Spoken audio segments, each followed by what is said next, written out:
જેમાં બિલ્ડિંગ બનાવવા માટે ખાસ કરીને બેઝની રિક્વાયરમેન્ટ રહેતી હોય છે કે જેટલું તમારું ફાઉન્ડેશન સ્ટ્રોંગ એટલી જ તમારી બિલ્ડિંગ મજબૂતાઈ સાથે ટકી રહેશે.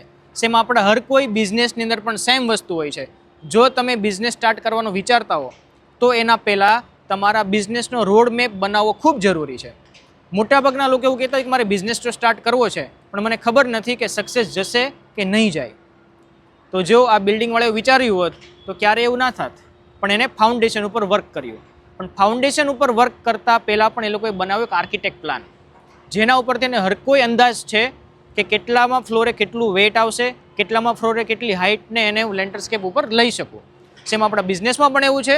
તમે બિઝનેસ સ્ટાર્ટ કરતાં પહેલાં એક R&D કરીને તમારો રોડ મેપ બનાવો કે કેટલી મને ઇન્ક્વાયરી જોશે, કેટલી ઇન્ક્વાયરી હું કેટલો બિઝનેસ ડન કરીશ, કેટલો કાર્પેટ એરિયા મને જોશે, કેટલો મારો સ્ટોકમાં ઇન્વેસ્ટમેન્ટ થશે, કેટલું મારું રેન્ટ જશે કે કેટલો મારો સ્ટાફ સેલેરી જશે અને કેટલા મહિના સુધી હું આ બેર કરી શકીશ. જો આખા વર્ષ દરમિયાનનું તમારી પાસે રોડમેપ પ્લાન છે તો તમે તમારા બિઝનેસની અંદર ઇઝીલી ગ્રો કરી શકો છો. તો બિઝનેસ સ્ટાર્ટ કરતાં પહેલાં બિઝનેસનો રોડમેપ હોવો ખૂબ જરૂરી છે. તો જ તમે આ બિલ્ડિંગની જેમ ટકી શકશો.